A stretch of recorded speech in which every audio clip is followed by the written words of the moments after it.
Hmm? What are you looking at? Do you see two people standing by the door? They look like spitting images of each other. Are they twins?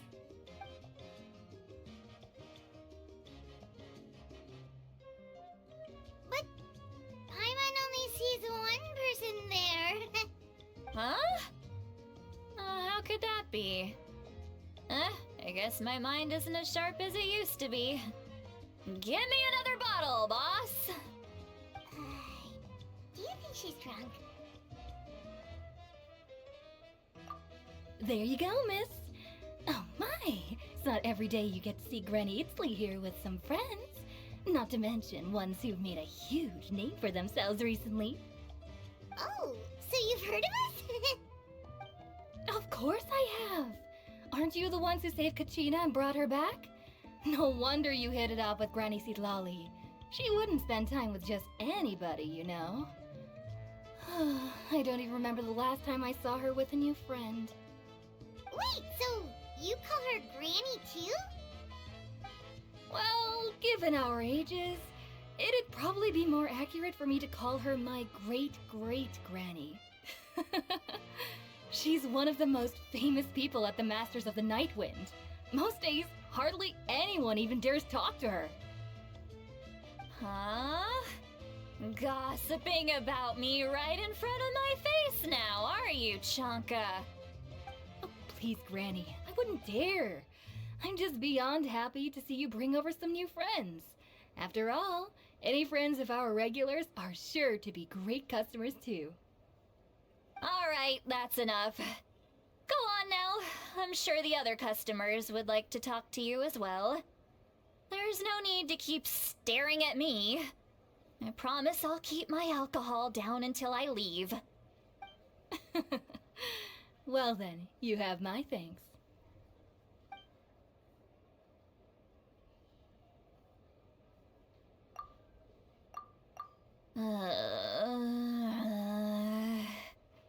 Citlali? Citlali? Who's that? You got some gall calling me by my first name. Let me guess. You want to test your skills against Granny Eatsley, don't ya? Are you still with us, Citlali? You're kinda talking to no one. You chumps come around here, picking fights with me? Well, you know what happens next. You lose, and then run off home to tell everyone about how I'm this big scary bully. It's always the same story.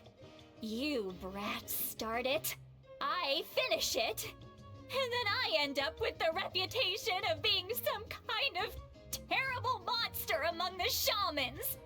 I mean, come on. Monster? Me? Really? What did I do to deserve that? Granny Citlali, you're not a monster at all. Exactly! And while we're at it, I'm not some lazy slacker either. Between meditation, advising the chief, and speaking with the Wyab, I actually have a pretty packed schedule, you know! Oh yeah, and I have to mentor all the new kids! Hey, new kid! Yeah, you!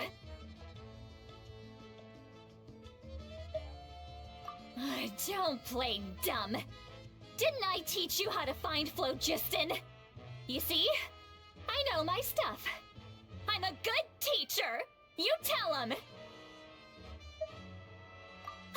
That's more like it. About dang time someone showed me a little respect. Yeah, Granny's a hard worker, all right. You can always rely on old Granny.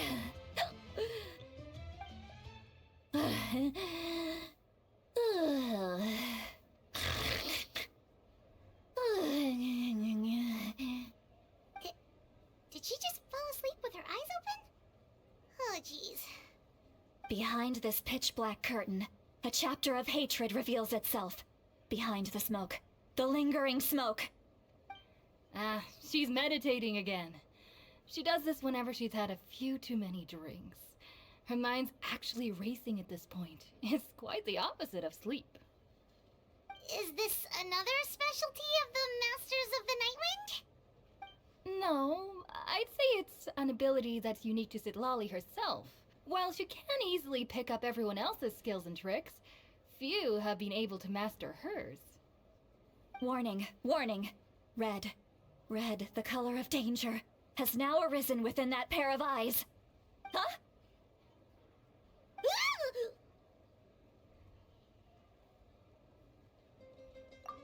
Traveler? Paimon? What's wrong? I'm gonna hurl. Hang on, just keep it in! Phew. Okay, it's passed. That was a close one. You had Paimon worried. Paimon really thought you were about to barf all over the table just now. How embarrassing. I'm sorry you had to see me like that. That's never happened before, I swear. I've never... Are you feeling okay? Wanna take a quick walk and get some fresh air?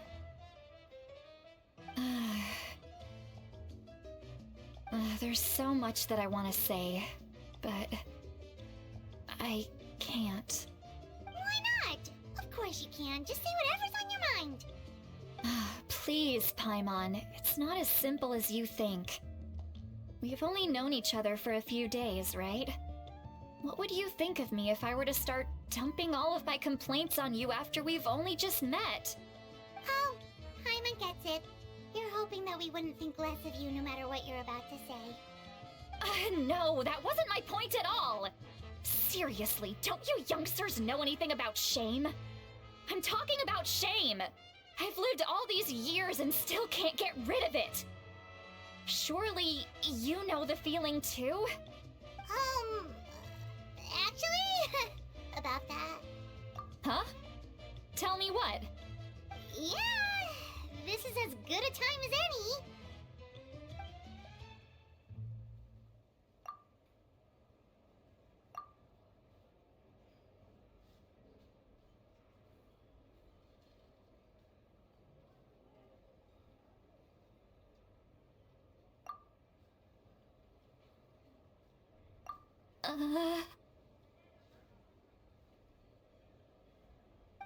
So... you heard... You heard my... It's okay, Citlali. You had every right to complain about those things. I can't take it anymore! Why do these things happen to me? Hearing me mumble under my breath is one thing, but hearing what I mumble in my own head? That's too much! It's just like when you're rolling on the floor in your pajamas, but you forget to lock the door, and someone bursts in to deliver cabbages and sees the whole thing! So that, It happens to people in general, okay? Take a walk with me. I have things to share with you. Looks like she's completely given up. Like those criminals.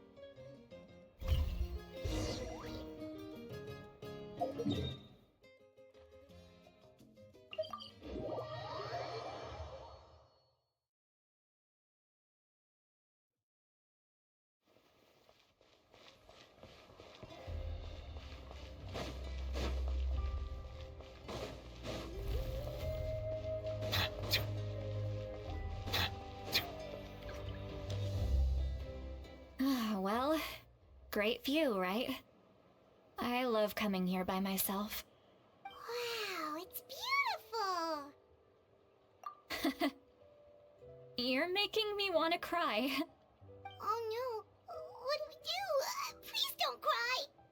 I was an expression, okay? A figure of speech. Let's just have a casual conversation. It's easiest that way. Really? You don't seem like the kind of person who keeps things casual. Well, I guess I used to be more of a stickler for the rules, and you're right. I don't usually open up to the people of my tribe like this. I'm just an eccentric old hag to them. That story's been passed down so long, it might as well be true. But you're just a regular person. The kids of my tribe would have a heart attack if they heard you say that. Granny Citlali is a powerful figure. Be careful around her. That's what they'd say. Well, you are powerful. Are they afraid of you? Some are. Others are mad I always come out on top. A few decades like that, and people stop knowing how to deal with you. What about you? Are you scared of me? We don't find you scary at all. Huh. That's because you're not from my tribe. You don't know how many delusions of grandeur I've destroyed just by existing. I make people realize that no matter how hard they work, they'll never become a living legend like me. Oh, not to brag or anything. Maybe it's hard to believe. Just pretend I never said anything. We believe you. Shilonen has full faith in your abilities, and Auroran didn't seem scared of you. He thinks of you as his granny, right? Yes, but Auroran's a special case. Mawika already told you about her plan. And you've given so much help to Auroran and me. You deserve to learn the full truth. Auroran's not like other people. As I mentioned, he was abandoned as a child. The reason being, his soul is incomplete. The Masters of the Nightwind view this as a bad omen, capable of bringing about illness and misfortune. No one knows who his parents were. He was just left on a rock in the wilderness. It's a miracle he wasn't devoured by some wild beast. The Masters of the Nightwind believe they can see human souls, and in Auroran's incomplete soul, they saw a possibility for Natlan. A possibility to turn Auroran into a vessel for lost souls. The ceremony would allow lost souls to gather within him. Auroran would then be sent to the Night Kingdom to return the souls to their rightful place, strengthening the ley lines and completing the ceremony. Wait, that doesn't sound right.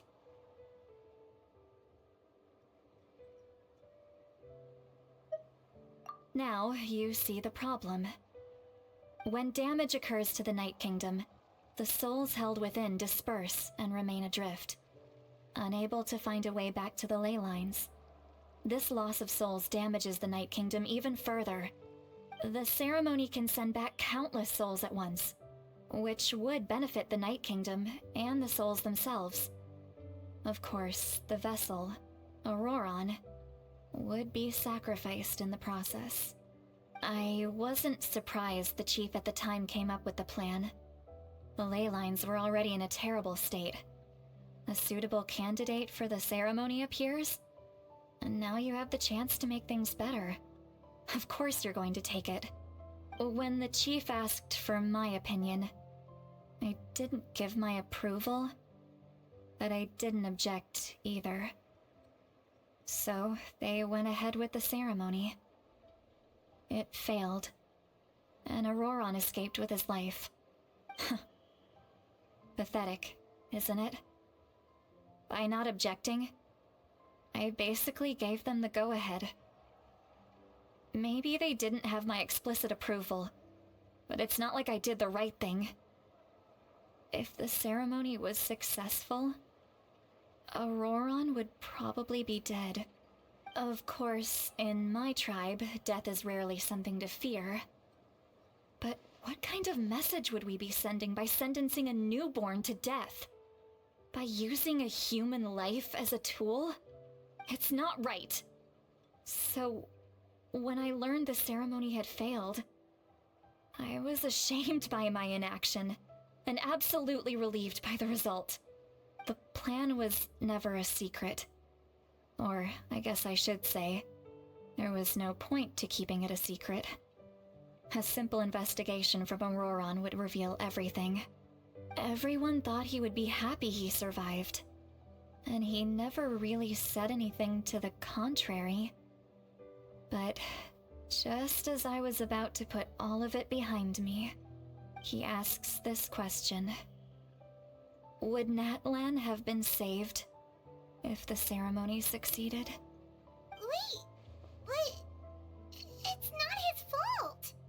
He knows that, but he still feels guilty. Auroron has a strong ability to perceive souls, more than any of us. He understands just how dire the situation with ley lines has become. Maybe he chose to work with the Fatui because he still thinks he owes a debt to Natlan. I can only imagine what they told him. Traveler, didn't the captain say he found a way to solve the crisis? Maybe that's what brought Auroron into this. Anyway, we can't just let things go on like this. We have to convince him to come back! You don't look so good, Citlali. Maybe you should head back and get some sleep. Probably drank too much. It's okay. The fresh air is doing me good. Okay. Forget that. I need to go home. You've helped me so much already. How do I even begin to thank you? Hey, we're friends, aren't we?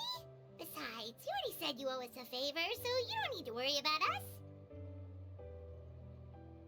us. Good point. Well, I'll go home and get some sleep. We can figure out our next move in the morning.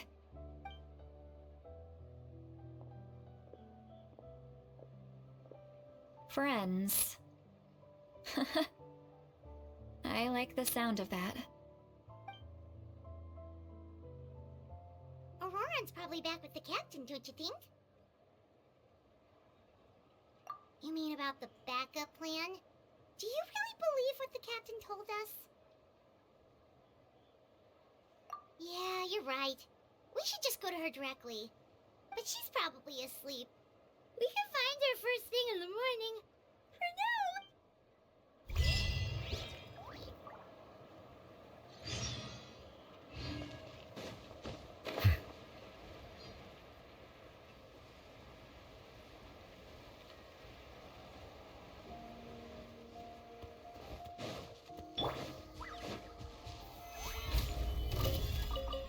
There is no escape! Hey! Settle down.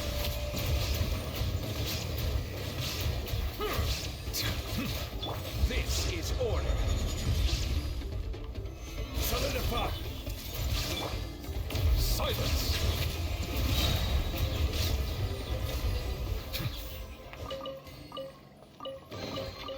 Let the record show that I verbally consent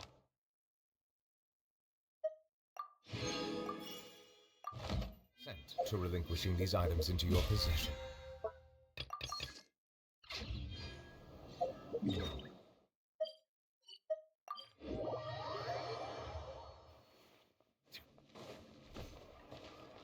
Ad Astra. Thank you for Ad Astra.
you're already here.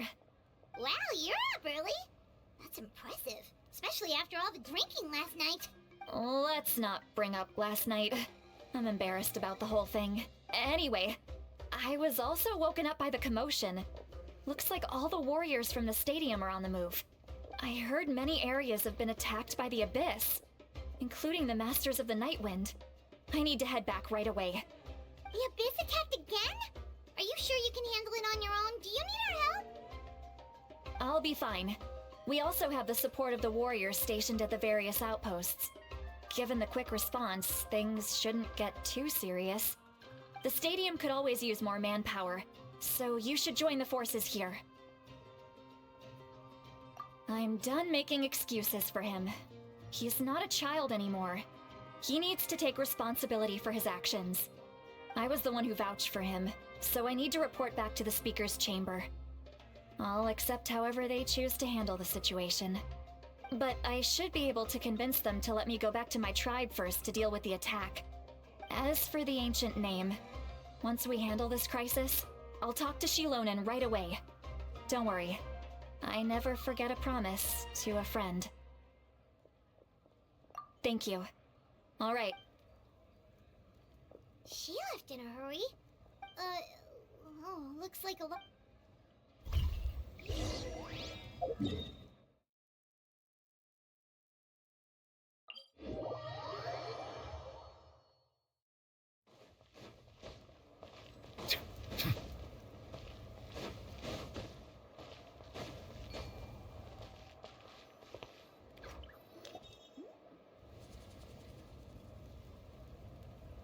Traveler, over here!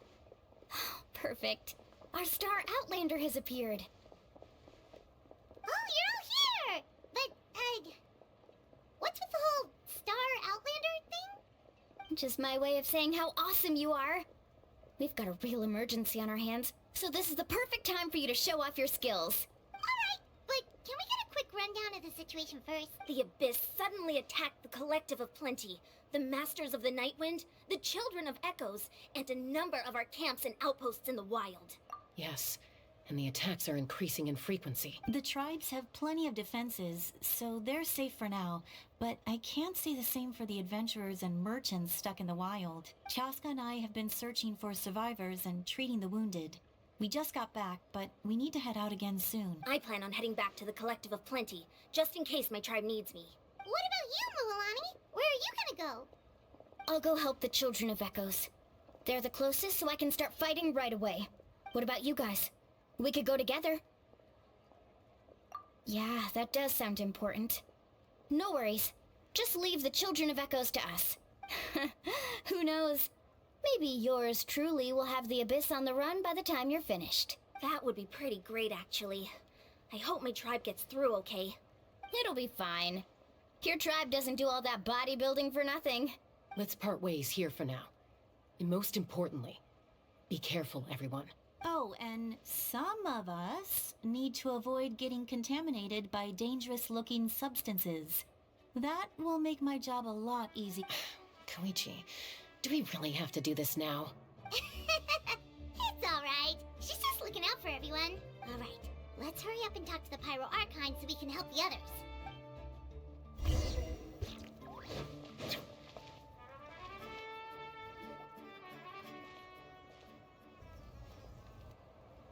Oh, it's you two. As you can see, things are not looking good right now. People across Natlan are in danger. Look, I'm very interested in your recent adventures, but this is not a good time. So we'll have to keep our conversation short. That's alright, we're also in a hurry. We're gonna go— What?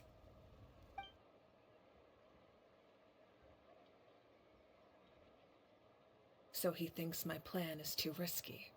He thinks I'm being stubborn. I shouldn't underestimate the Fatui's ability to gather intelligence. The Gnosis does have that function, but there's more to the story. I will answer you honestly, but you must help me keep this a secret. I can use the power of the Gnosis to save Natlan, but it comes at a heavy price. The Gnosis would drain all the souls and memories from the Night Kingdom and weave them into a giant net, which would surround the ley lines and protect them against abyssal corrosion. Wait, you can use souls to weave a net? But does that mean... Yes. It means sacrificing those souls in the process. Souls are just another form of life. The cruelty of this method is self-evident. The Night Kingdom not only houses the souls of the dead, but also our memories and legends. Using the Gnosis means converting all three into material for the net, erasing our history and culture. Even then, the net can still become corroded. If we cannot find a way to repair the damaged ley lines before that happens, then all those sacrifices are for nothing. Given the enormity of the price, it's a solution I refuse to consider right now. I want us to win, but I also care about how we win, and what that means for us in the end. Now it's true, both plans come at a risk, but after weighing our options, this is our best bet.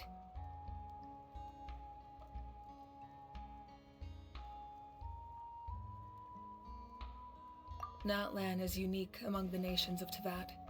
Given the ever-looming threat of the Abyss, the Pyro Archons had to account for the worst-case scenario.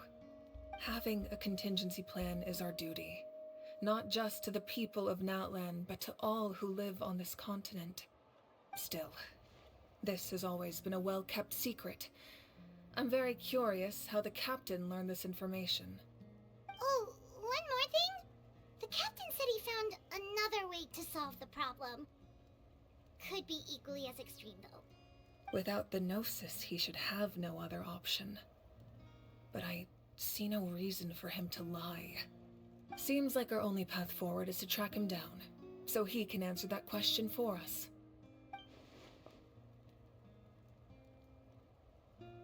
Judging by your expression, you must have doubted me, even if just for a second. Not even a little! We would never... Just as expected. I appreciate your sincerity. Maybe it was out of caution, anxiety, or simple curiosity, but know this. No matter what, our goal remains the same. We both want to save the people of this land. So now that you have your answer, do you still doubt me? You scared Paimon. You've really got a lot of guts, Traveler. That's a good thing. Oh, and feel free to call me Mawika. It's what all my friends call me, and I like it that way.